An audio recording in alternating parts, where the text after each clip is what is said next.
tobacco control policies and regulations and potential options for limitations on smoking in public places. You gonna do this, Aaron? Thank you, Mayor Council. I'm here this evening, as well as we have representatives from the Beach Cities Health District. I saw at least Laura Nakano in the audience. Anyway, it's a pleasure to bring this item to you tonight. This is fulfilling a strategic plan objective that Council placed on the plan some months ago. Mayor and Council requested a report on options for local ordinance, in particular, local ordinance prohibiting smoking in public places. Just by way of background, the city's current code only prohibits smoking at beaches and in parks. And it does, however, it does also include prohibition of cannabis smoking because that is included under smoking of tobacco as far as the regulations go under new cannabis laws. So anywhere tobacco is prohibited, currently cannabis cannot be smoked as well, just so you know. Finally, the city's current process does not require any license or permit to sell tobacco other than our standard city business license. So in looking at the need for regulation, I have to point out a few facts. I may not read all these, but the city is looking at a situation where in the United States, 480,000 people die. It is the most preventable cause of death in the U.S. We have 3,800 youth smoking their first cigarette each day, 99% of smokers starting before age 26. Locally, 900% increase in electronic smoking devices or vaping among high school students. This is the period from 2011 to 2015. Legislation was passed and signed by our governor that classifies electronic smoking devices as smoking the same as tobacco, and the age restriction for both electronic smoking devices and tobacco is going to 21. Some of the need here is also that we need a local ordinance that will help cover electronic smoking devices when we talk about specific recommendations to you. So Redondo Beach data, how are we doing in terms of regulating tobacco? Well, according to the American Lung Association, we're a straight old F grade. Torrance is in the same boat. They have an F grade as well. In 2018, here's some facts and figures again. A survey showed that 10% of our 48 local retailers are willing to sell to minors. An even higher percentage, 26%, are willing to sell electronic smoking devices or vaping products and supplies to minors. There was a Healthy Kids survey done. We're in a situation where 3% of our 11th graders do actively smoke cigarettes, 24% vape or use ESDs, 66% say it's easy to get cigarettes, and 88% say getting vaping supplies is easy. So what are some other cities doing? Given the current situation, we can probably fill you in on this. The City of Manhattan Beach adopted the comprehensive smoking ban in all public places in 2014. They followed up the next year with a tobacco retail license that requires a local specific license to tobacco, and they went as far as banning certain flavored products except menthol and mint. They adopted a smoke-free multi-unit housing policy on 3 units or more. Hermosa Beach, the following year, adopted the comprehensive smoke-free ban in all public places. So looking at options for additional city regulations, there are 2 things to consider relative to banning or restricting smoking. In particular, the city could consider a comprehensive ban in public places, as was done in Hermosa, Manhattan, and a number of other cities, or we can consider a site-specific prohibition where it's incumbent on the city to list the areas where smoking is prohibited kind of proactively in our ordinance. If we were to either one of these approaches, we would also want to update our definition of smoking or smoke and include electronic smoking devices and cannabis, just to be clear.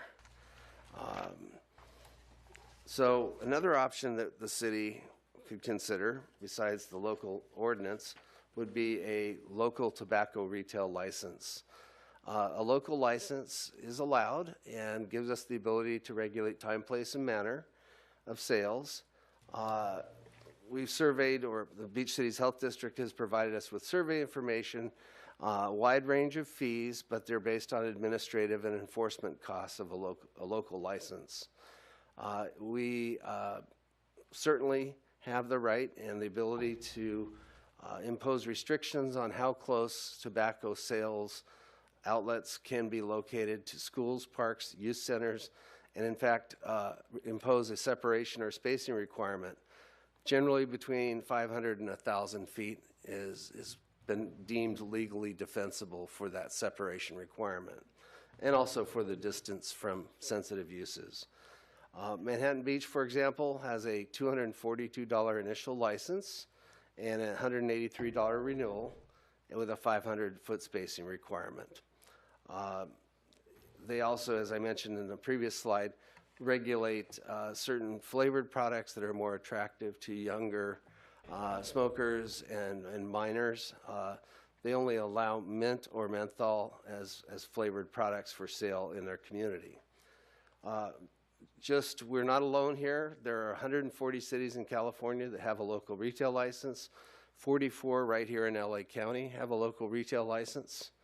And a 2017 survey of Redondo residents shows that 76% of our residents would be in favor of a local license requirement. So in terms of a tobacco retail license, we got to ask some questions now. You know, should the city implement a tobacco retail license, what would we feel would be an appropriate separation from sensitive uses? What kind of spacing would we want from other retailers? Would we want to limit any products? And would the council support full cost fee recovery for the administration and inspection of these businesses? With that, our recommendation is we discuss the options for retail tobacco control, policies and regulations, discuss options for limitations on smoking in public places, and directs staff to prepare an ordinance requiring a local retail license and implementing a comprehensive smoke-free public place requirement. Okay, thank you for that, Aaron. I don't see any lights on, but I'll just kick it off with reminding everybody smoking's not good for you, right? And neither is smoking pot.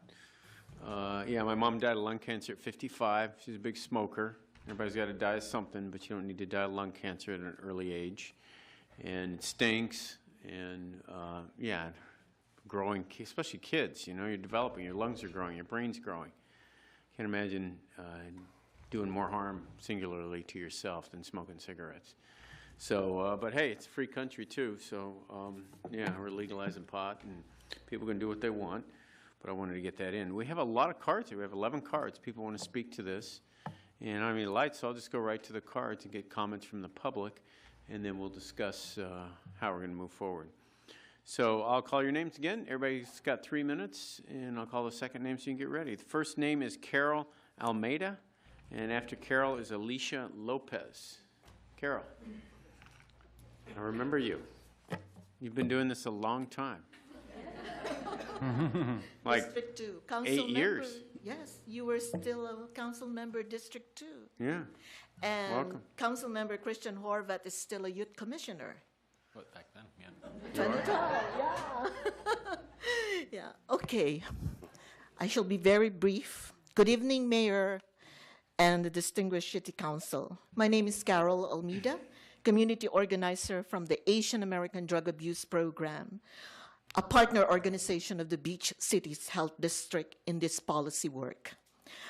One of the most compelling data, and Director Aaron Jones presented this, it's a local assessment data that is generated by this policy work in tobacco control, is the youth purchase survey rate, which measures the willingness of retailers to sell tobacco product to minors, called quasi-sting operations because it is done for the purpose of research, not for enforcement, to determine the extent of the issue on youth access to tobacco products in a certain jurisdiction like Redondo.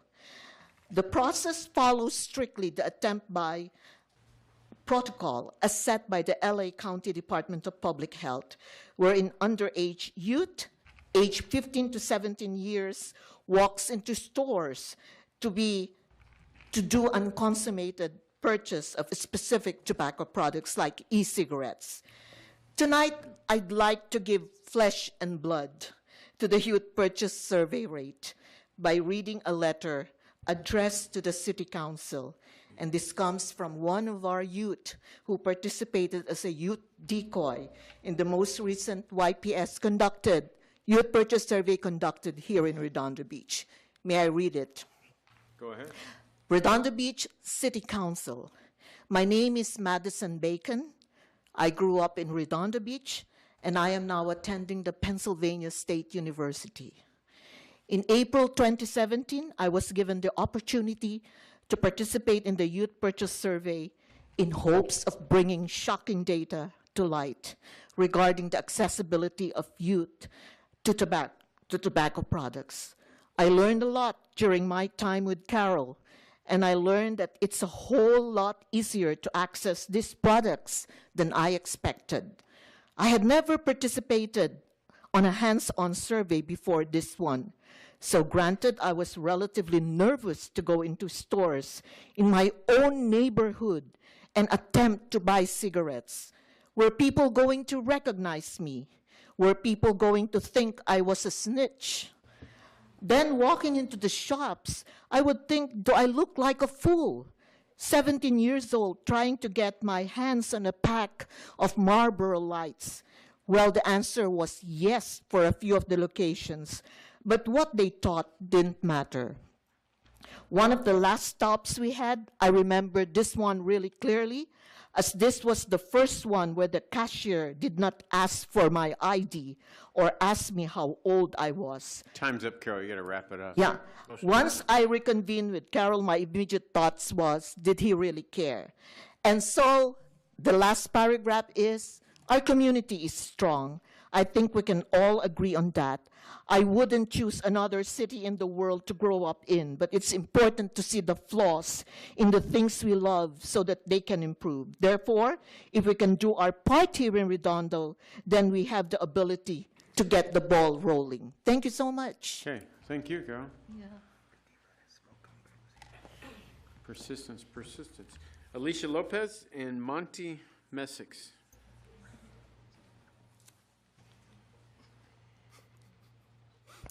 Good evening, Mayor Brand and City Council members. My name is Alicia Lopez, and I'm here tonight on behalf of the Coalition for Tobacco-Free Los Angeles County.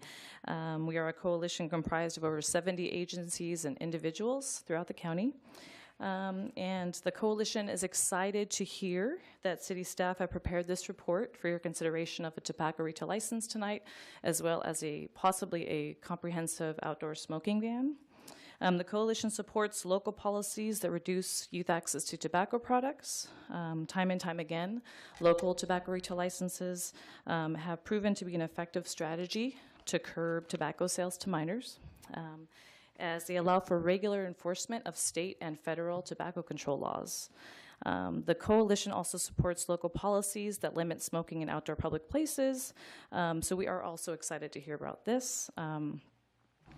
The Surgeon General has stated there's no risk-free level of secondhand smoke exposure, and eliminating exposure is a leading strategy used to reduce tobacco-related disease and death.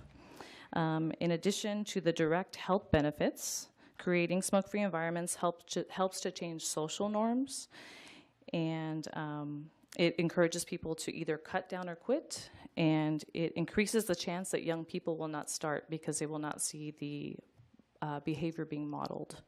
So the coalition applauds the city's leadership on this issue and looks forward to a healthier Redondo Beach in the coming months. Thank you. Okay, thank you. Monty Messick, and after Monty is Dana Murray.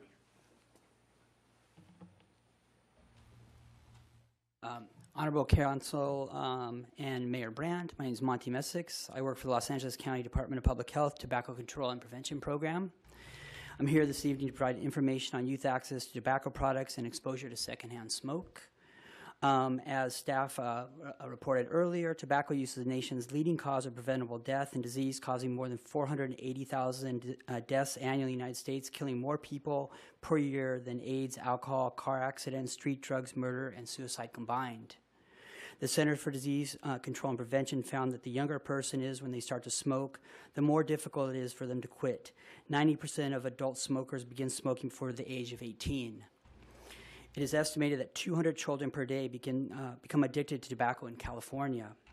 Both the FDA and the U.S. Surgeon General have warned that flavored tobacco products, such as electronic smoking devices, such as e-cigarettes, mods, and Juuls, and little cigars and cigarettes help new smokers establish habits that can lead to long-term addiction. For example, just last week, the FDA commissioner cautioned youth use of electronic cigarettes has reached epidemic proportions in the United States. It should also be noted that emissions from electronic smoking devices are not safe for users and non-users alike. With regard to secondhand smoke exposure, the dangers are well documented, especially for children and adults with asthma or other chronic diseases, pregnant women, and the elderly. The California Air Resource Board has put secondhand smoke in the same category as automotive and industrial air pollutants by categorizing it as toxic air contaminant for which there is no safe level of exposure. As was just said, the U.S. Surgeon General has also stated there is no risk-free level of exposure to secondhand smoke. To address these concerns, many California jurisdictions have adopted strong policies to reduce youth access to tobacco and exposure to secondhand smoke in outdoor areas. For example, over 140 California counties and cities have established strong tobacco retail licensing policies to protect youth from lifelong addictions to tobacco. This includes over 40 jurisdictions in Los Angeles County, including the cities of Gardena, Carson, El Segundo, Manhattan Beach, and Culver City, as well as unincorporated Los Angeles County. In addition, 104 California counties and cities have established comprehensive outdoor secondhand smoke policies that prohibit smoking in parks, outdoor dining areas, service lines, and other areas, including the cities of Hermosa Beach and Manhattan Beach. The Los Angeles County Department of Public Health is committed to protecting the health and well-being of youth and the general public. As part of its mission to prevent tobacco-related death and disease, public health supports local strategies to prevent youth access to tobacco products and strategies to reduce exposure to secondhand smoke where people live, work, and play. Thank you for your time. Okay, thank you, man. Just another word. Dana Murray, and after Dana Murray is Susan Bach. Good evening, Mayor Brand and City Council members. My name is Dana Murray. I'm a Redondo Beach resident in North Redondo Beach. I'm coming to you tonight wearing two hats, one as a mom and one as a marine scientist. The first one, more near and dear to my heart, is as a mom and a Girl Scout troop leader. I think we all know that cigarettes are bad for us, whether we're the ones smoking them or we're around people who are. I know in our neighborhood, when I told my daughter where I was going tonight, she said, "Oh, cigarettes, those are so bad for people to have around babies, kids, and moms." And so the kids get it, but somewhere that switches the more they're around it, the more they see it as the norm, just as the previous speaker said about how they see leaders in their community or people in their community demonstrating that behavior. Another example, in our neighborhoods, there might be just one or two houses on our block where there's people that smoke, and they come out in the sidewalk, come out in the driveway and smoke. As soon as they do that, all the kids playing in our yards, we all have to go back in. We don't want to breathe it. So doing something like this really helps strengthen a community, lets us all be outside more and playing together. We had our Girl Scout troop do our first backyard camp out over the weekend in North Redondo. While we were out there, unfortunately, one of the neighbors in their yard started smoking, and all of us had to breathe it. And we were doing a camp out, so it's not like we could go inside. These are instances where the current prohibition just at parks and beaches doesn't cover other areas where your residents go to work and play and just live good lives. Also, as you probably know, cigarette butts are the #1 piece of trash that's picked up on our beaches, in our streets, everywhere, and that's because it has that plastic filter. So when we have people smoking in their cars, smoking on the side of the road, they're just throwing them out. It's a fire hazard, and it's also a big pollution problem. Please help our city to do something about this. It's not rocket science. Many other cities have done this. Please make our city a healthier and more safe place for us to live in, especially our kids. Thank you. Thank you. Susan Bach, and after Susan is Craig Cadwallader.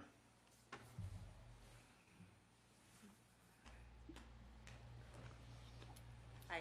I wasn't planning to talk, but thought I would. Thank you for hearing me. I'm a mother of 2 small children, North Redondo Beach. I think MDs are council person. Yeah. I know how much smoking has affected our family. My mom is a chain smoker. My stepdad has just recently put in the hospital for having a heart attack.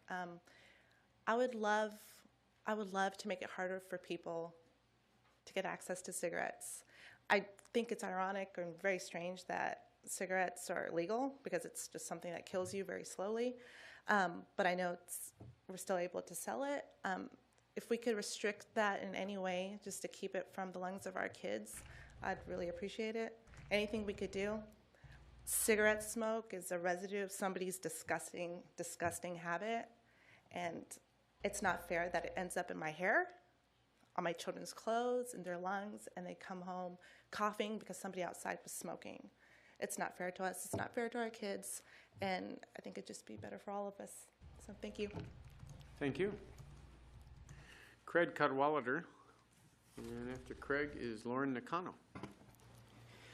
Good evening, Mr. Mayor and council members. My name is Craig Cadwallader. I'm speaking on behalf of the Surfrider Foundation South Bay chapter. And as Dana mentioned previously, cigarette butts are a serious pollutant in the environment. And we just had International Coastal Cleanup Day on Saturday, and we were cleaning up here in Redondo Beach. And I can tell you that the statistics from those cleanups, we have a 25-year statistics from 1985 through 2010. Cigarette butts made up 32% of all beach litter. So a third of all litter we found worldwide was cigarette butts. The 2018 report, which is the most current one, shows 22%. It's still the #1 item of litter in the environment. And we have examples. I've worked with many of the people who have already spoken.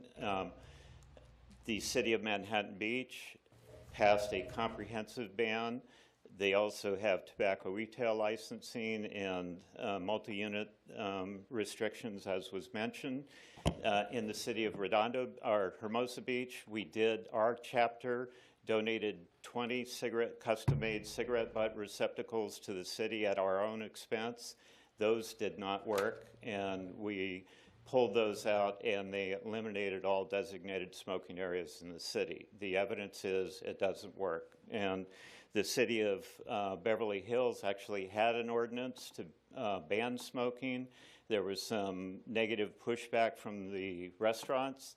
They removed the ban, and they did an analysis after the fact, and it showed that business went up when the ban was in effect and went down when smoking was allowed. So the city of Beverly Hills reversed that and put the ban back in place.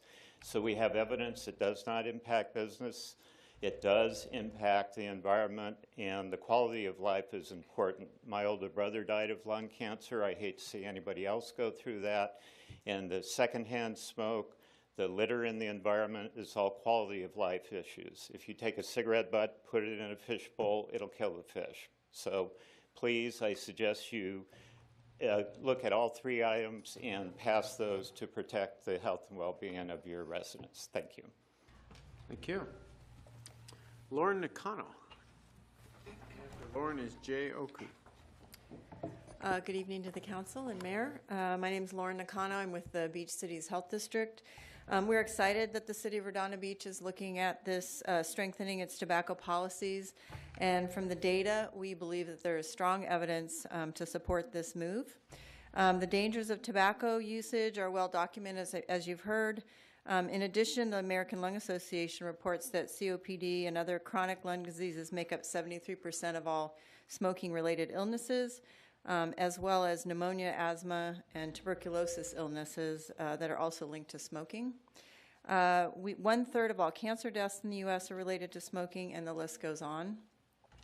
Many of us have seen and experienced the shift in attitudes towards the health risks of smoking, if you're old enough like me.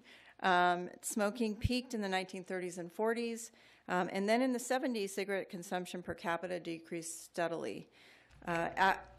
Awareness, hard data about health impacts, and tobacco control policies and regulations have become one of the best examples of the positive effect that public health strategy can have on the population over time.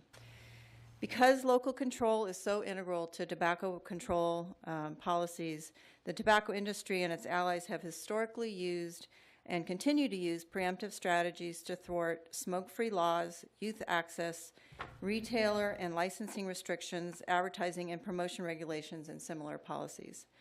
In a study published by the U.S. National Library of Medicine, their findings indicated that state and local level clean indoor laws were rarely enforced by government agencies. Instead, these laws were largely self-enforcing in that they changed social norms regarding appropriate smoking behavior that led to generally high compliance rates. In contrast, teen access laws were not self-enforcing because they were often enforced through periodic, in contrast, teen access laws were not enforcing, but were often enforced through periodic vendor compliance checks, like those things that Carol mentioned earlier. These results do not bode well for public health measures that require state-level enforcement, and they are often opposed by powerful and politically well-connected interests. For tobacco control laws to be effective, we all need to consider the locus of enforcement responsibility and the sanctions available to the enforcement agency, such as license removal by local authorities, which can be achieved through the TRL that's proposed tonight. Since 2011, BCHD and the Blue Zones Project has worked with city partners in several policy areas, one of them being tobacco control policies. As you saw in the presentation, Manhattan and Hermosa have seen their grades go up because they committed to stronger ordinances. We are happy to report that the Gallup Wellbeing Index data we have been collecting since 2010, the beach city smoking rates have fallen. Have fallen 36% to 6.8%. We, on behalf of the Beach Cities Health District Board, who has taken official position to support stronger tobacco ordinances, we are pleased to support and partner with the city on these options. We also appreciate the partnership of a wide range of organizations here tonight who all want to work with the city in support of a healthier city. So thank you so much. Thank you. Okay, Jay Oku. Hello, After council Jay members, mayor, is it's a pleasure. Castro. You are a forward-thinking group of people. It's a great feel. I've been to many of these city council meetings, and I am speaking on behalf of dozens of manufacturers within the liquid space. I'm sorry for the last-minute attire, but I wasn't able to dress up. Nonetheless, you know, I agree wholeheartedly with your presentation. These recommendations make sense for a lot of cities. I believe that Beverly Hills, San Francisco, and several other cities have kind of carelessly over-regulated. There's an element to the electronic cigarette that is helping 10 million people. There's still 40 million people that have yet to convert.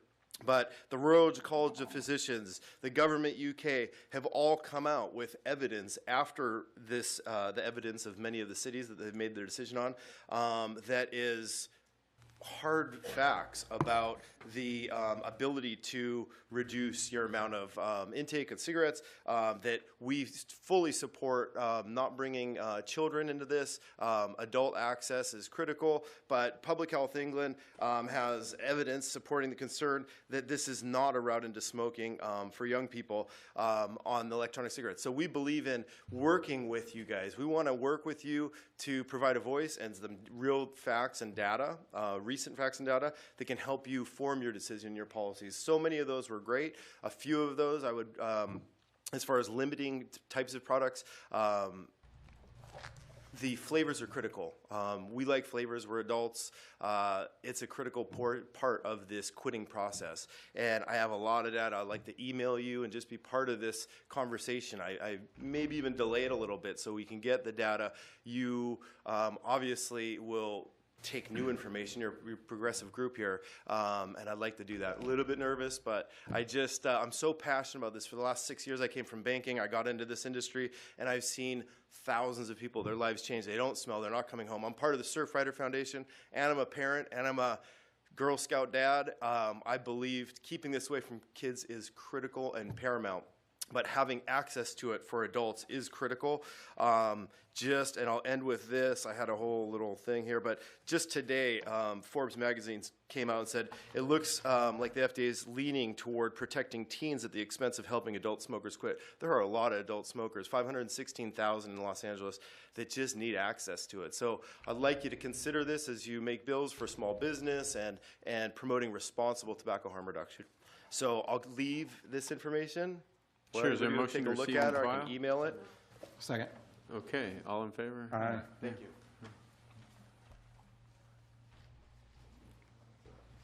Thank you. Okay, Primo Castro, and after Primo is Mary Simon. Thank you, Mayor, members of the City Council. Primo Castro with the American Cancer Society Cancer Action Network, Government Relations Director here in Greater LA region. Here, showing full support of the comprehensive policy for both fronts on the TRL and also on the, smoking ban outdoors and stuff. We're very excited. You have to remember where we're coming from. We've been battling the tobacco industry for over 100 years, so this is something very dear to our heart.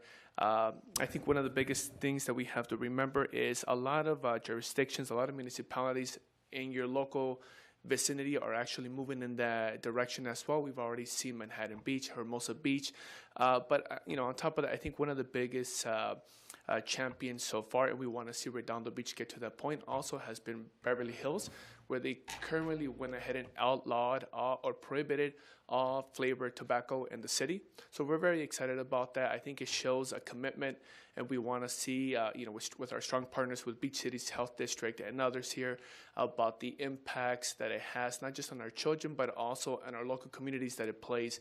As a parent of 4 little ones, I think we want to be able to show the respect that they deserve.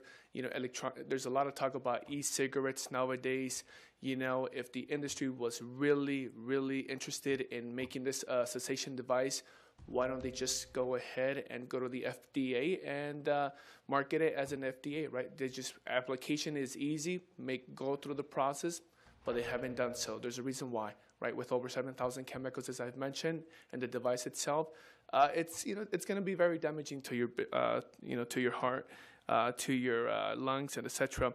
The other thing also is, as you get ready to vote for a TRL policy, just a reminder, there is Prop 56 funding out there, from the state level that everybody in California voted on, especially when it comes to law enforcement. So Department of Justice has approximately about $40 million for enforcement of your TRL policy here in the city. Just so you know, the city of Segundo actually received some funding of that, so very excited about that. So just something to keep in mind. So this way, just in case you're always thinking about, where is the money going to be coming for law enforcement, there is a pot of money, to go after. And that's pretty much it. Thank you very much. Okay, thank you. Mary Simon, after Mary Simon is Andrew Lesser. For your time again, Mary Simon, Redondo Beach resident. Thank you, citizens. Thank you for having me again. I am a scientist, I'm an educator, I'm an environmental activist. I am also on the board of the South Bay chapter of Surfrider Foundation, and I am extremely concerned about smoking. Smoking kills. Condolences, Mayor, on your loss. I lost my mother, father, and uncle within 3 years of each other, all due to lung disease, all related to smoking. And when I saw my students smoke, my heart would break, and I'd walk up to them and say, I know you never listen to adults when they tell you not to smoke, but I lost both my parents and my uncle. Please stop smoking. It's really tough to quit. It's very addictive to many people. It ends up in the environment. I do trash walks around my neighborhood all the time, and guess what? The #1 trash I find walking my neighborhood for recreation and exercise and socialization? Cigarettes. Cigarette butts. Ta-da! I didn't even have to give you a hint. And guess where most of them are? They're in front of the elementary school. Now, you can't tell me that 3rd and 4th graders are out there smoking all day. Oh, no, wait, they're in school. So it's people dropping them off and picking them up. and I can find clusters of the same brand of cigarette butt, which means I know somebody stood there and chain smoked. Both my parents chain smoked growing up. I have very little doubt I will die of lung disease. Unless I get hit by a bus, it'll probably be lung disease. There was an article today in the New York Times, and it talked about secondhand smoke, but not the, oh, someone's smoking right there and I'm breathing it. The, someone smoked over there 6 hours ago, and then I walked over here, and I touched the rail. And now those chemicals are all in my skin, and we know there are over 200 known carcinogens in cigarette smoke. But just having surfaces, toys that children play with, things that they touch, somebody mentioned clothes, hair, all of that, those chemicals get on those surfaces and then get into children. And children don't have a choice. Adults do, but children don't have a choice if they're exposed to this. Neither do animals and other organisms in the environment. Sea turtles swimming through the water do not expect to inhale food and at the same time get cigarette butts, and we know they're toxic. I work on a program called Teach and Test and Waste Characterization with Surfrider, and we work with high school and middle school students, and what do? We characterize the trash on the beach, and guess what the #1 trash we find is? Cigarette butts. Yep, and now we're finding the e-cigarette materials in that trash as well, which we didn't several years ago. So please consider anything you can do to protect the environment, to protect human health, animals as well, and make our environment more beautiful as well, because it is aesthetically unpleasing to have to pick up cigarette butts. I can't even go walking without my trash picker, because if I walk by a piece of trash, and it's usually cigarette butts, I think, why didn't I bring my trash bucket with me? And why should I have to pick up trash every time I leave my house? But I do. So thank you. Okay, thank you, Mary. Good speech. Andrew Lesser, and after Andrew Lesser is Jawad Ursani.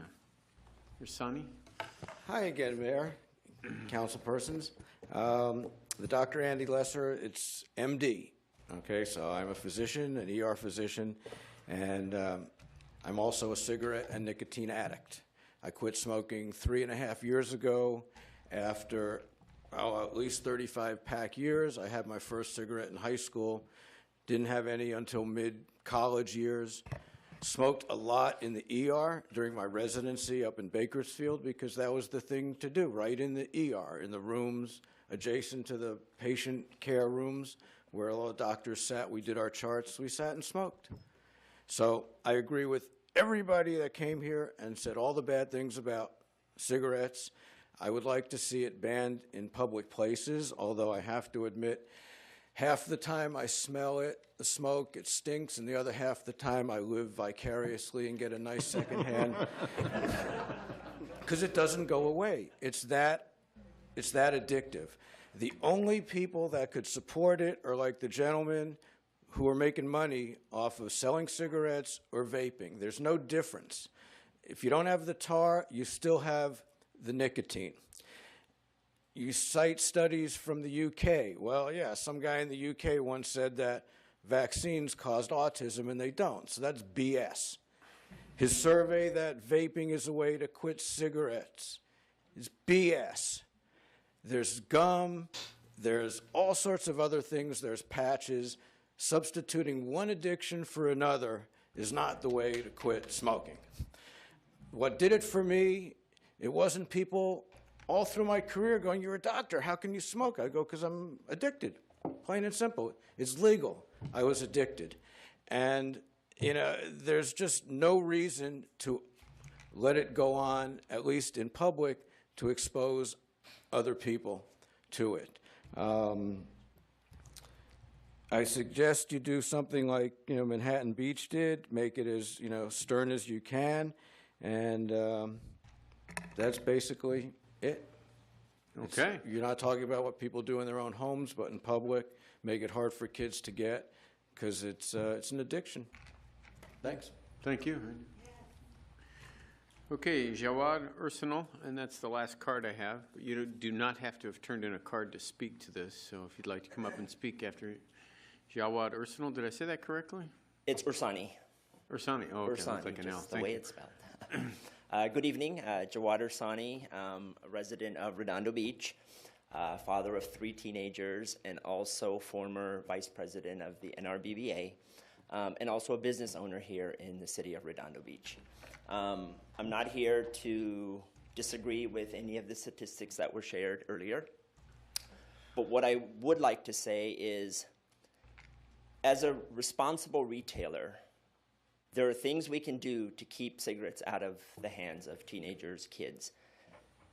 In my business, we are very responsible. We have training programs, and I also have a very vigorous shopping. It's a mystery shopping program that we do twice a month, where a random mystery shopper comes in, tries to buy a cigarette or alcohol. If my sales associate fails, goes through training, ultimately gets terminated.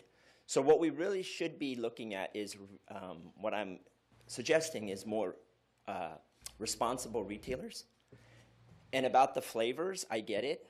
There's some flavors that I do think target kids, and those are things that I'm willing to talk about and discuss. But having a strict ban on smoking products hurts the businesses. You know, people can go to other cities to get them. But I think what we need is more responsible retailers in the city. The tobacco license is something that we can talk about, but I think it could be used to benefit that. And that's pretty much it. Thank you. Okay, thank you, Johan.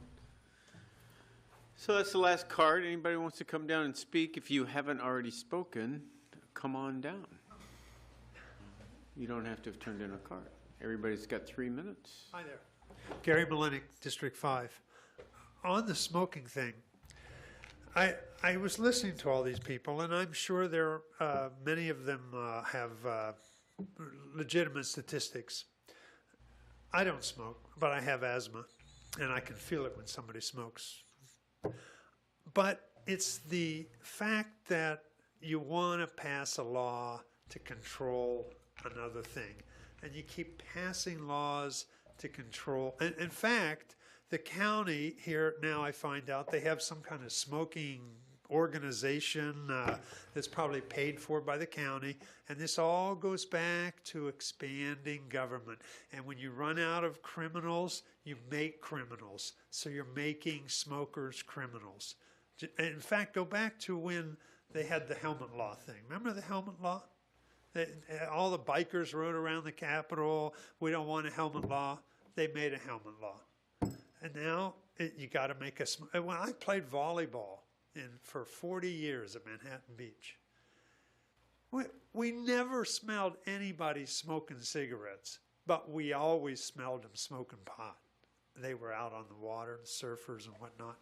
So I question how many cigarette butts she picks up, because I ride my North Redondo Beach area frequently. I don't see hardly any cigarette butts. I'm not saying there are none, but I'm not looking for them, but I'm not seeing them either. Anyway, it's another law, another organization, another expansion of government. That's what it is. That's the way I see it. Thank you. Thank you.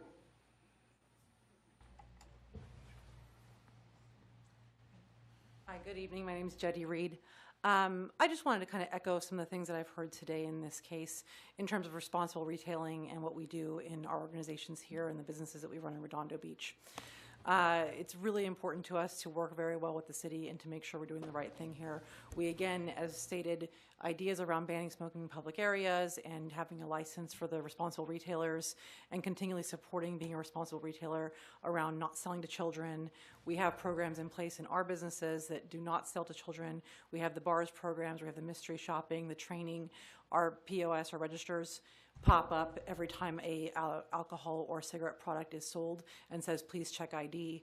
So the responsible retailers out there could possibly be hurt quite a bit by this flavor ban, more, particular portion of this piece that would be probably the most thing that we're being hurt by. That's about 30% of the smoking population that we see, and about $18,000 in revenue for a small business that could possibly not take that hit. But more importantly, again, we're open to the fact that we can have the conversation around some products that are more children driven, that we wouldn't be, we'd be open to learning more about not selling those. Things like cotton candy, unicorn, hair, those kind of things. But menthol mint is one of the ones that we would say is an important thing to review as well. So open to a discussion around this. We're very happy to see a portion of this really move forward, and also, find a balance between the legal product that customers do want and people are able to purchase. Thank you. Okay, thank you. Anyone else want to speak to this issue before we take action, if we do? Okay, Councilmember Horvath. Yeah, so I want to thank staff for bringing this forward. I want to apologize to the Health District that it took us 18 months to get here, because that's when we first started this conversation and got it on strategic plan. But I'm glad we are here today, and I'm glad we're finally talking about it. I want to thank Jawad for reaching out a year ago to actually express, the concerns of retailers, but actually to really having an open mind about the process. And I do appreciate the fact that we should have more responsible retailers. I think if everybody was like you, it wouldn't be an issue that we're facing, but everybody's not like you. The one question I had, because it came up in the staff report, and I know Jawad had spoken with the Health District and stuff, is related to just the menthol mint, because that seems to be more of an adult flavor than a kid flavor. And I don't remember, and pardon me, I don't remember what came of the conversation last year, but did the Health District have any statistics related to that particular flavor in terms of attracting kid use versus adult use, or whoever has?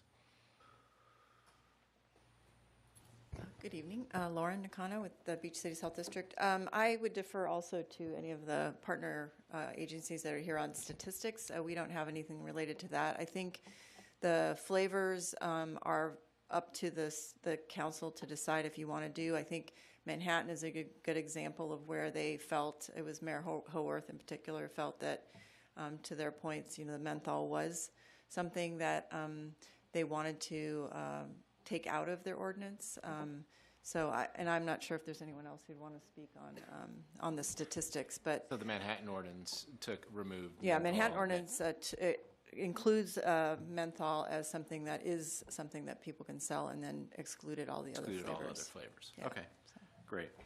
Yeah, I think to your point about responsible retailers, having a TRL in place does create responsible retailers. It incentivizes retailers to not sell tobacco products to children, right? All you have to do is not sell tobacco products, and then you won't have an issue. The TRL basically says, hey, if you're going to keep doing it, we're going to remove your license. You will not be able to sell that. And the one thing I've heard over and over again is that retailers don't care at this point in time, because they just get a fine. And the fine, when you put the fine against the amount of income that comes into those retail establishments for selling tobacco products, it's nothing. It's drops in the bucket. So a TRL creates that partnership between the retailers and the city in ensuring that we're protecting our youth. That's how I look at it. As for the, I want to offer my condolences to the mayor, because losing a parent is hard enough. Losing them to something that could have been preventable has got to be awful. I think, listen, being out in public and smelling secondhand smoke or being around it, it totally ruins anybody's experience. And I think whether you live here or play here, we want your experience to be enjoyable.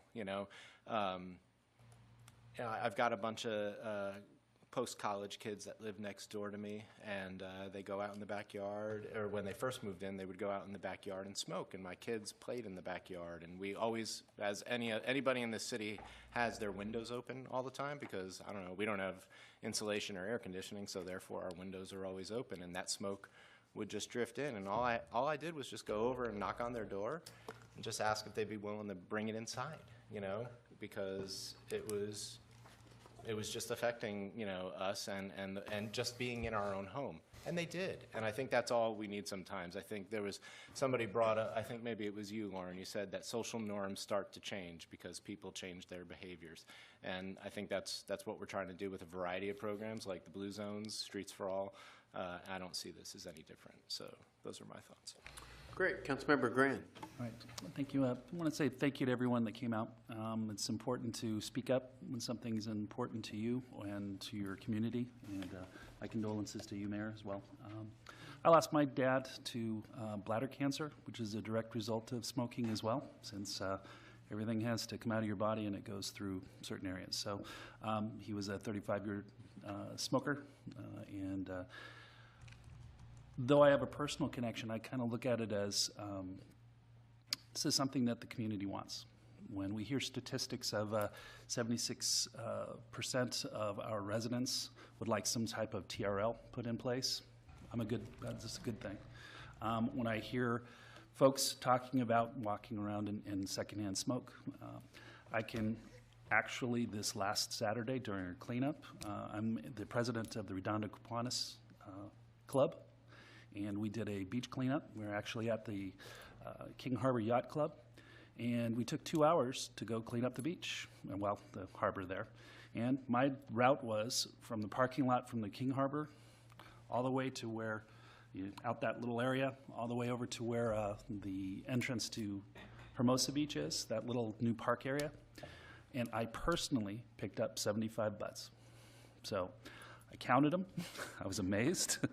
And what I found, or what I was kind of figuring out, is that people know that you can't smoke in Hermosa Beach. They're riding their bike, they take them, they throw them in there, okay? Or they're waiting for their cars, or waiting for someone at the chart house, stick them right down below, okay? Those pavers, the little things, I had to get a little scooper.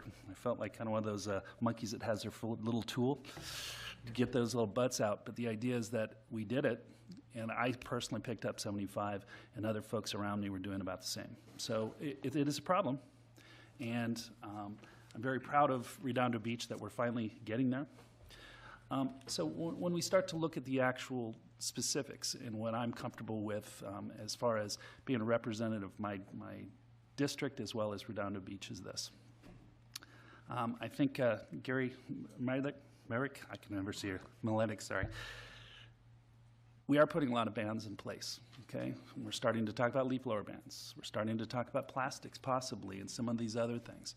And I've been very consistent in saying that going from 0 to 60 on a ban or something like this is a bit much for me, and I think that people want to change, and I think there's some real significant changes we can make. What I'm comfortable with is maybe not going completely into the deep end yet, even though I know it's important, okay? But we change, and it allows us all to get used to these types of things. For instance, kind of stepping into the deep end, I would say, is this multi-unit housing restrictions. I think it's a little bit too much for us to consider at this point. I think we can look at a TRL policy, we can look at outside on public areas and things like that, and start there. And I think that's a good place for us to start, and I'm comfortable with those kind of things. I'm looking at, I'm comfortable with the inclusive approach. We basically say public areas, period, okay? That's what I look at. I do believe that putting the ESD or the vaping pieces into the definition of smoking, I think is an important thing to do, just so that we're making sure everyone knows. I like the TRL process, and again, I'm friends with Jawad and some of the other retailers there, and they are a lot of good, responsible folks that don't sell to minors, but we do have some others that do. And so this could be an effective tool to be able to do so, and I can support that as well. When it comes to the different types of flavors, I'm not a smoker, so I don't really understand it, just candidly, but the idea is, again, let's start with the TRL program, and then if we find that it's not working or that we're having an issue, we can come back and we can make this a little bit tighter. And I just kind of feel like a stepped approach in that regard is kind of a happy medium of retailers wanting to sell these other products and start to get them on the TRL program, or at least with their licenses and pieces there, but also looking at changing the patterns of our consumers that are out there as well. Okay, so we're kind of trying to find a balance. And again, it's a stepped approach. If we want to come back in X amount of time and look at this and put more restrictions, kind of like what Manhattan Beach has done. Okay, and if we're keeping up with our good friends in Manhattan Beach, they've been doing this a long time. If you saw, this was 2014 and 2015, they've had this ban, and they put steps in place. And I think what we're looking at here as a kind of a first step, I think it's a good place to go, and again, not going from 0 to 60. With regards to cannabis, and I have a question for you, Mr. Jones.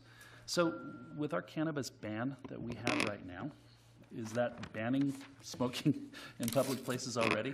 And is that kind of necessary to put it in here? The law is clear as written and adopted by the voters that anywhere tobacco is prohibited, cannabis is prohibited. So it's covered in that respect. We'll probably debate that if you direct us to prepare an ordinance and bring back what's appropriate or not appropriate to mention as far as cannabis. We probably think that's an open discussion at this point. So I got from the report, maybe I misread it, but it sounded like one of the things that we can do in a potential ban that we look at is including cannabis. So it's already included in our recreational area ban, is that correct? It's included in your commercial use ban. Okay. Cities are including it just as a further mention that not only is tobacco use prohibited in public areas, but cannabis could be prohibited in public areas as well. Okay. I'll just kind of end with this. It's refreshing to see that in California and across our state, that there's a lot of these types of I guess, progressive or forward-moving restrictions. And I'd like to see Redondo Beach really take this up, and I'd like to hear what my colleagues say. So thank you. Okay, Councilmember Lowenstein. Yeah, I guess one of the arguments that is out there about having more laws would be to deal with individual liberty and the effect it has on people's rights. And I understand that argument.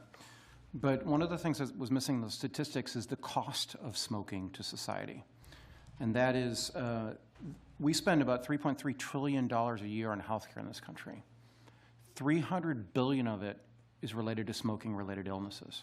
That's almost 10%, which is an astounding amount of money. Most of it's paid for by your taxes. In addition to that, your health care premiums are also related to smoking because people's illnesses contribute to the cost of health care in terms of premiums. So it is a huge economic impact on our country, and I think it's important to recognize that as a statistic. It also has a societal cost. Everybody that has talked here tonight has lost, I don't know anybody who's never lost someone they know from a smoking-related illness. I lost my grandfather related to a smoking-related illness. He died of cancer. Just about everybody knows somebody that they've lost. So emotionally, it's a big issue, but also those people's wages. Remember, those people that die early, prematurely, are not contributing to society in the forms of earning a living. In terms of the retailers, and I believe that a lot of the retailers are good people. They do try to enforce the laws. But remember, it isn't necessarily children that are going out and buying these things. It might be somebody that's 22 and going out and giving it to somebody who's 18 or 19. It happens all the time. It happens with alcohol.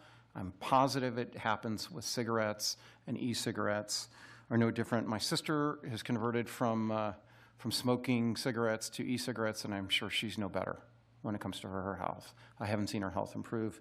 When it comes to, with all due respect, I understand what you're saying about children and, also about contributing to people's health in terms of the switch to e-cigarettes.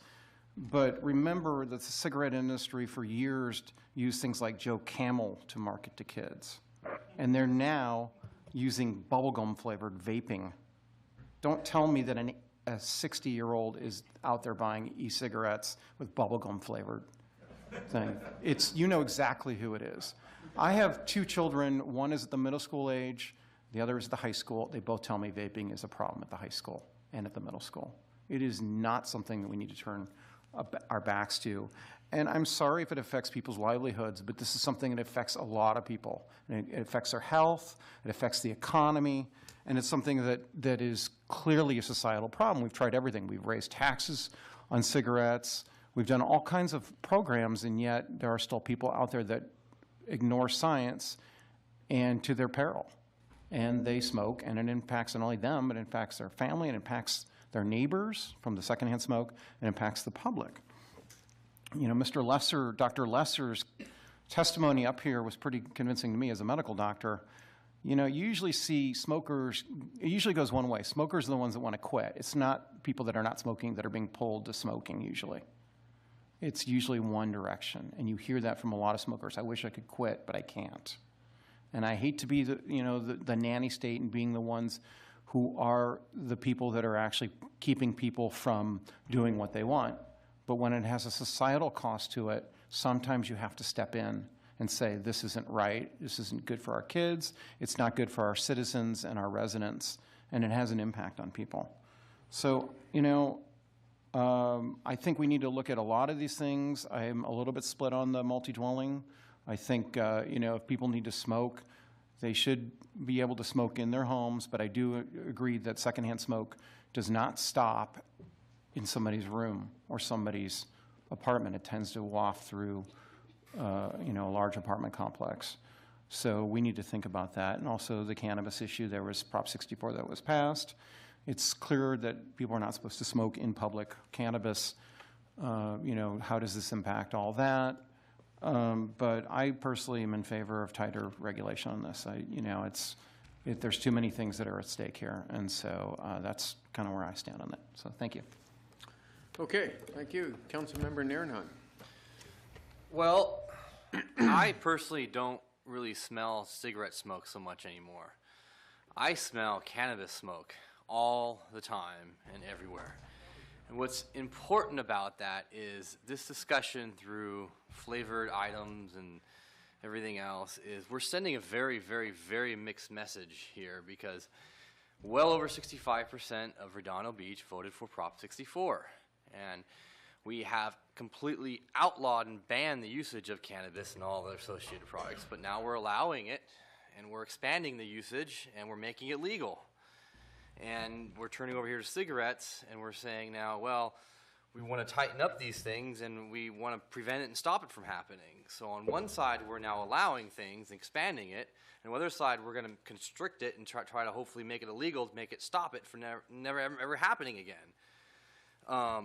You know, I think the Beach Cities Health District has done a phenomenal job with education and getting our kids involved with obesity and bringing those obesity levels down, activity levels, education. I think there was a great point up there with 10% of the retailers who are violating the 18-year-old or 17-year-old and younger aspect. I think we need to do a lot more enforcement. I have no problem whatsoever with enforcement of our current laws.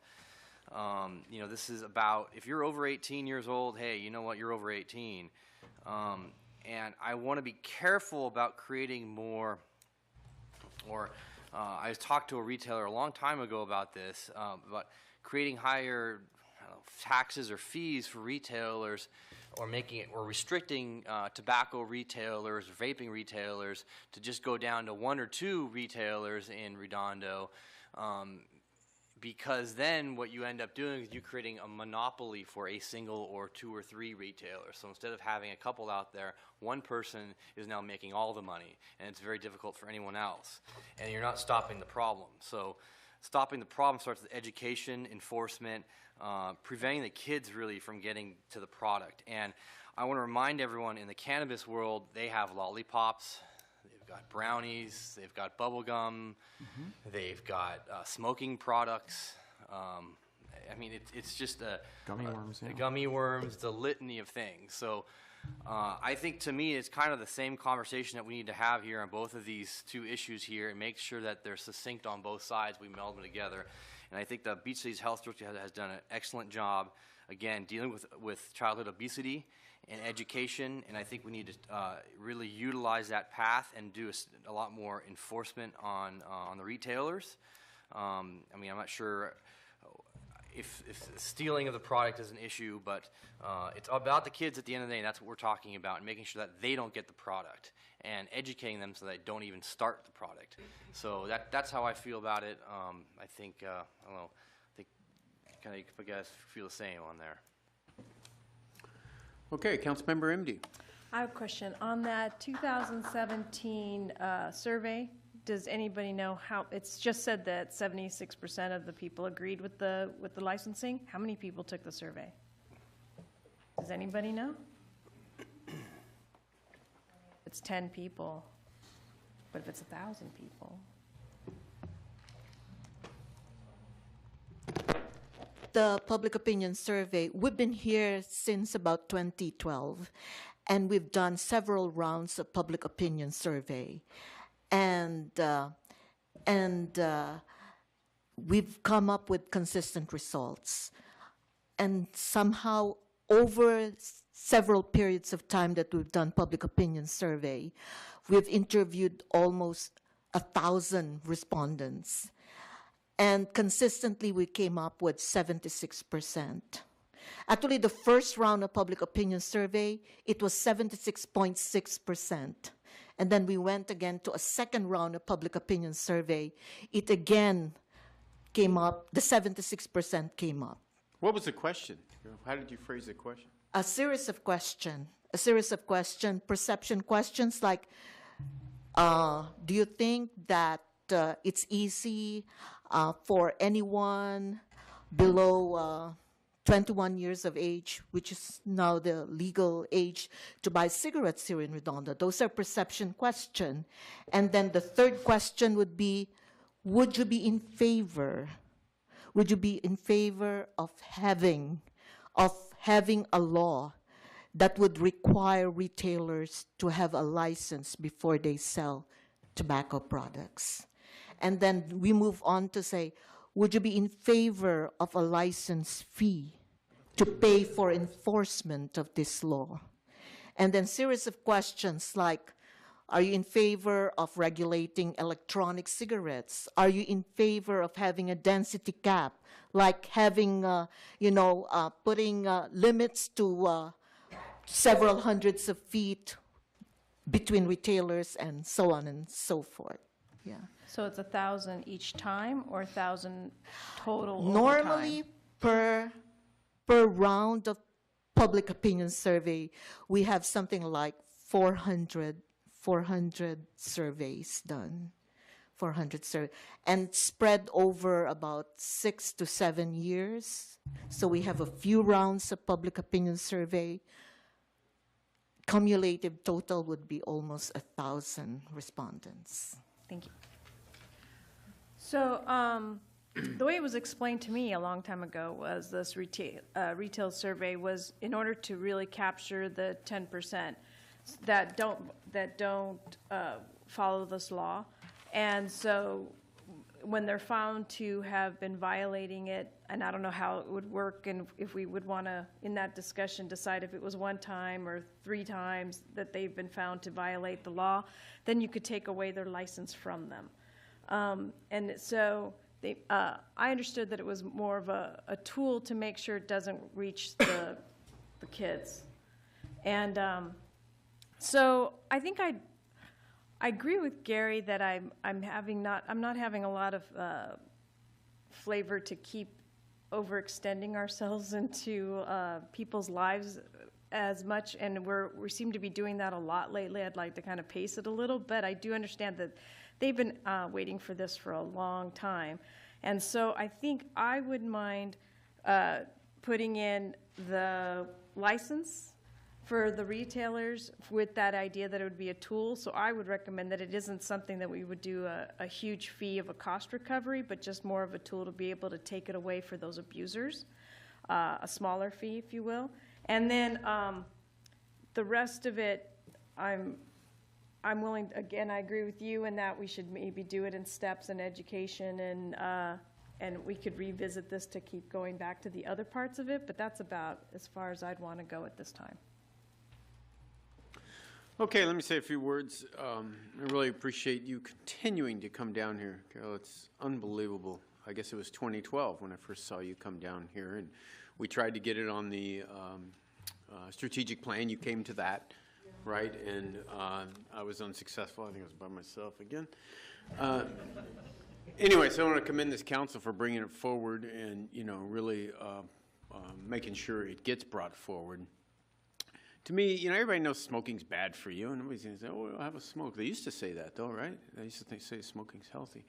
But everybody knows it's not good for you, and it's terrible. Actually, more people die from heart attacks from smoking cigarettes than lung cancer. A lot of people don't realize that.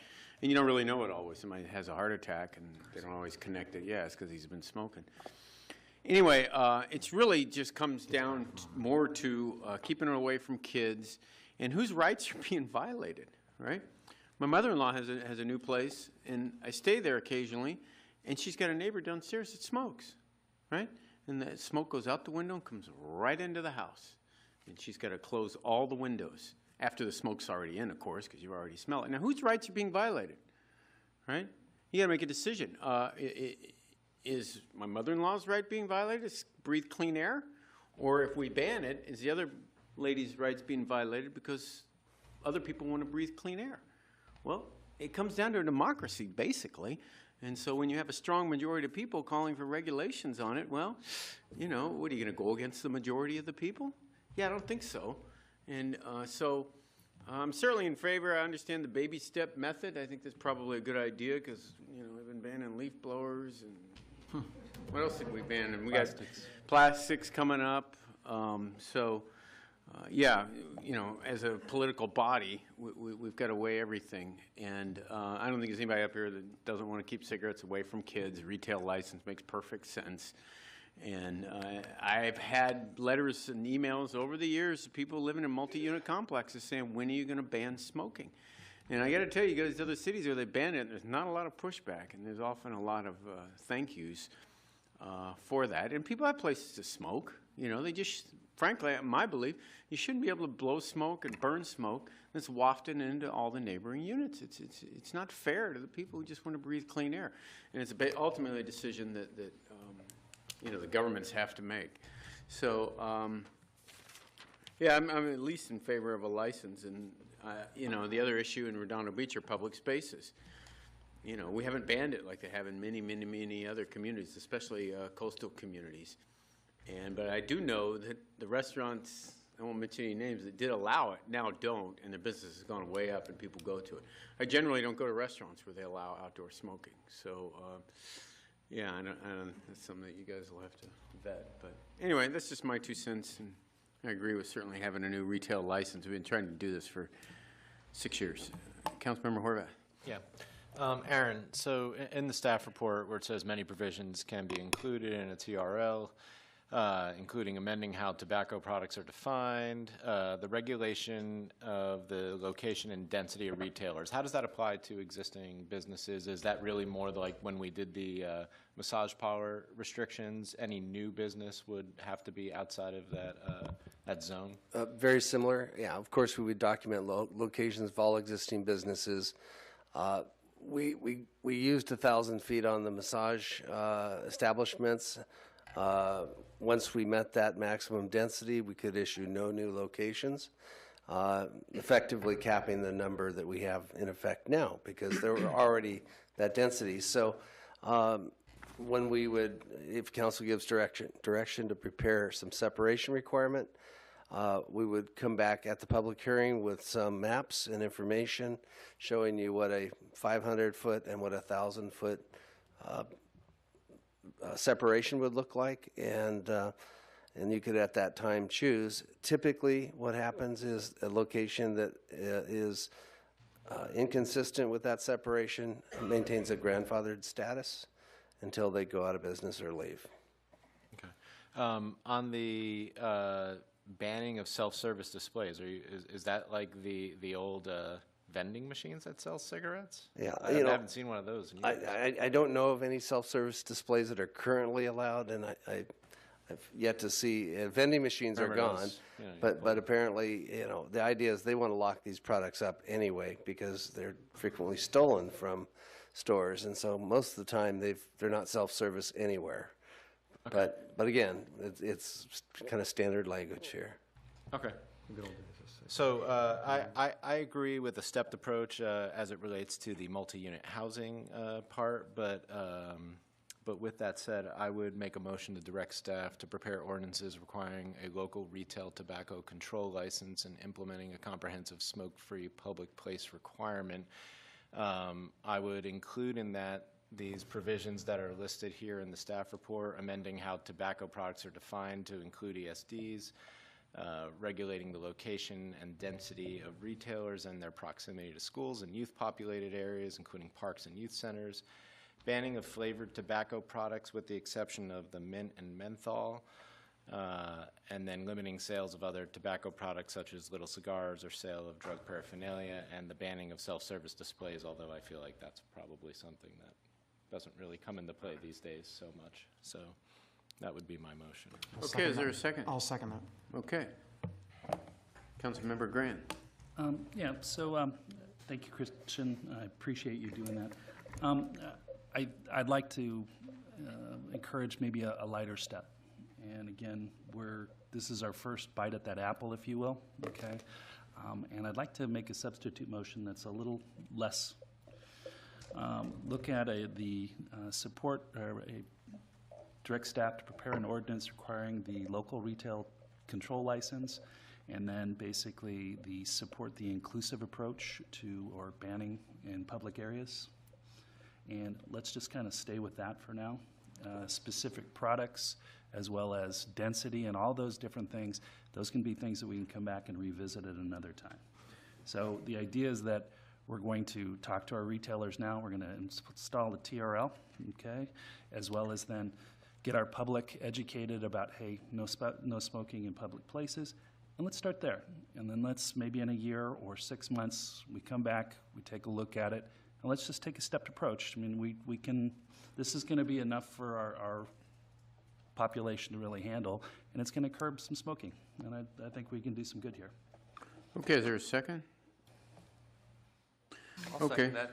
Second? I need some clarification on when you said the inclusive approach. Yeah, well. It's go described in here as that you can do one of two. Inclusive means pretty much every public area within Redondo Beach. The other one is specific areas, and it lists hallways and public areas and events and things like that. So this just says not in any public area. It's pretty much comprehensive. When you say public area, you mean outdoor restaurants, for instance? And that would be all outdoor areas, All because the inclusive areas is all public spaces and outdoor areas. So if someone has a patio, and say we have a bar, and there's a patio area kind of roped off for smokers, they're able to go out there and do that? It's not public property? Nope. It's not private property? Well, it's not a public space. Yeah, it's not a public space. So they would be able to do So that? they would be able to do that. That's what I was asking. Yeah. The motion would be for the comprehensive ban in public spaces, the retail license, but not the specific separation and not the product restrictions at this point in time. Okay, and there's a second? Yes. Councilmember Aaron? Okay, Councilmember Horvath. Aaron, anything we direct staff to do, we're coming back for a public hearing on Correct. this, correct? Correct. So, Nothing's going to get decided tonight, you yeah, guys. so We're gonna really come close. what we're doing is directing staff to bring back an ordinance that we would then have a full-on public hearing, and we would discuss again. And in that situation, Cheryl, if the primary motion stood to Councilman Grand's concern, at that point during that public hearing, could we kind of line out things if there was consensus among the council to do that at that time?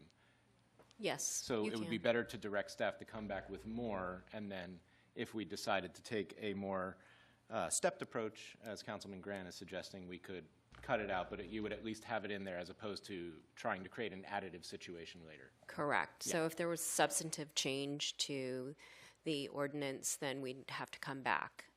In the notice, we could include notice that it would be that proposed ordinance or any kind of lesser restrictive ordinance. Might I recommend that we do that, and then we just have a more robust discussion at a public hearing to your concerns? I appreciate that. What I'd like to do is, well, I appreciate starting tighter and then kind of releasing, and I appreciate that. My whole process here is to start lighter and add on at other times. And we can certainly talk about that adding on even during that discussion. So taking things out is as easy as putting things in if we really decide that that's how. So the answer is no. I don't think it works that way, does it? Zero. Hopefully, Councilmember nicely Nairn. saying no, yes. Thank you, though. Yeah, I don't like that idea. I don't want to waste staff time. I would rather do a stepped approach like Councilman Grant has said, and I think Councilmember MD is also agreeing to. And one thing I forgot to say actually a minute ago, I wrote down but I forgot to talk about was someone was talking about vaping in schools and how much of a problem it is. And I asked Councilman Lowenstein here, who's got a kid in high school, former school board member, if that doesn't put off red flags as to where the problem's lying right now, vaping in schools, if that's a problem, the schools need to get on that ASAP. I mean, that's just, to me, that's you don't need to come down here and start all this thing. Go to schools, parents, education, and the school district themselves. So I wanted to say that, and that's a very, I think, true and correct point. It needs to be brought out. Because if kids are doing it in the bathroom or they're hiding, and it's a problem and it's a known problem, the school district and the parents need to take care of it. So that's the other thing I wanted to say on that. Councilmember MD, you're also a former school board member too. So I am. yeah, props for that. Okay, Councilmember Horvath. One last comment, because you just expressed a deep concern for students. And while I do agree that parents and teachers and the health district play an important part in that, right? Everything you just said, we're talking about in the provisions that we included in our motion here, right? Amending how tobacco products are defined to include ESDs. If kids are vaping, well then that's in our motion, not yours.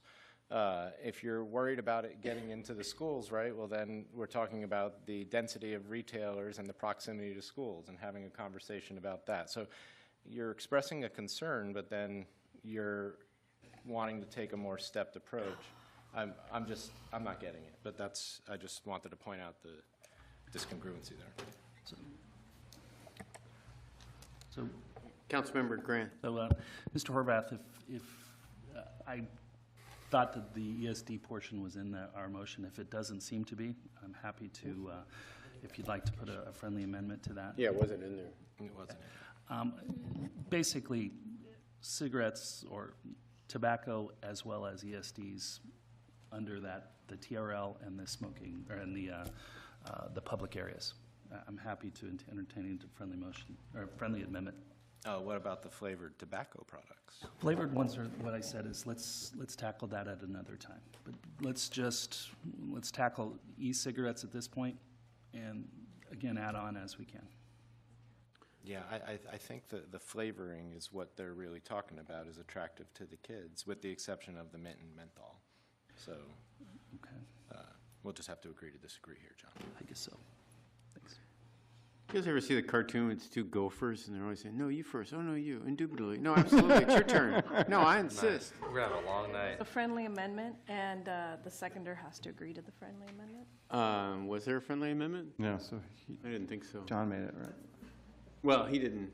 Oh, that's right, you didn't make Accept it, so that's right. Oh, it's, okay. He didn't I'm sorry. accept I'm it. sorry. No, but I I thought he was apologize. doing it for his, I'm sorry. First. Are we clear? We'll be here all night, folks. Yeah. Councilmember Yeah. Nairnheim. I mean, Councilmember Lowenstein. So just for clarification, we can add on to an ordinance, we cannot. Correct. So again, it's so one it's direction. It's better to be over-inclusive than under-inclusive. Right, that's what I thought. That's what I thought. So if we really want to, I mean, we're going to end up voting on, as Christian said, we can always take it out. I think, but to put it back in, we're going to be back here over and over again. I mean, it seems That's that a that's... waste of staff time. It is, and it seems like it's the logical thing to do. And with all due respect, I'm a parent. I get it. I get what you're saying. It's very difficult to police everything your kids are doing. And kids find a way. That's my point. How do you expect us to start policing? No, it I'm now? just saying, if you don't attack it from multiple levels, not only the parents, but also from the retailers, that's how you stop it. And then, and I know this because I was on the school board. Miss MD understands this as well. The Beach Cities Health District has programs. The school district has programs against smoking and ESDs. So to put it all on parents is difficult. It is, and I know it's just. I always hear that, and then it's difficult. I get what you're saying. It starts at the home, and I agree with you. But you have to.